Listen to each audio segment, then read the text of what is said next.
Good morning. Hello guys, কেমন আছো তোমরা? আমি তো খুব ভালো আছি। সুন্দর বৃষ্টি পড়ছে ঝিরিঝিরি, ওয়েদারটাও মেঘলা। এদিকে শাশুড়ি মাকে দেখছি সকাল সকাল উঠে পুজোর জিনিসপত্র সব পরিষ্কার করে, থালা বাসন পরিষ্কার করে পুজোর আয়োজন শুরু করে দিয়েছে। এদিকার যেমন নিত্যদিনের পুজো হয় সেই পুজোই করছে। আমি এদিকে চলে গেলাম ব্রাশ করতে। তারপর ব্রাশ করে ছেলেকেও বললাম তুমিও ব্রাশটা করে নাও। তারপর দেখি সোফায় বসে কি করছে, বেশ গাড়ি দিয়ে খেলছে। দেখি শাশুড়ি মা দেখছি মাছের বোলটাকে পরিষ্কার করছে। ডেলি পরিষ্কার করে, তাহলে মাছগুলো নোংরা হয়ে যায়। আর এদিকে আমাদের দিদিটাও ডেলিকার নিত্যদিনের কাজ করছে। তারপর ছেলেকে দুধটা গরম করে খেতে দিয়ে দিলাম। আমার ছেলে তো দুধ খেতে বেশ ভালোই বাসে। ভাত না দিয়ে দুধ দাও, সারাদিন দুধ খেয়ে থাকতে পারবে। মাছগুলোকে বেশ দেখতে গেলাম একটু। এবার রেডি হয়ে চলে গেলাম পরের সাথে মাথাভাঙ্গায়।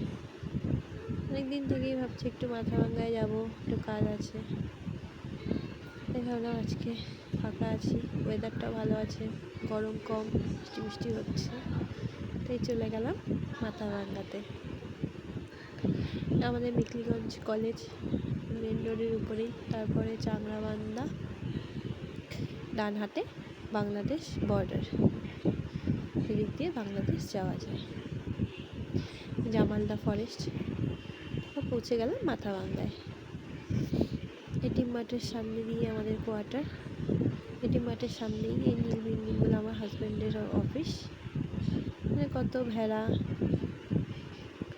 পৌঁছে গেলাম কোয়ার্টারে সমস্ত কাজ সেরে সন্ধ্যাবেলায় চলে গেলাম একটু বাজারে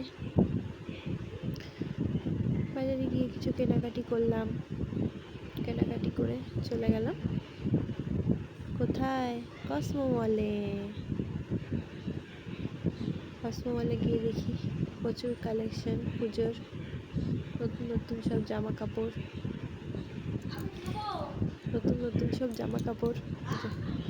কাপড়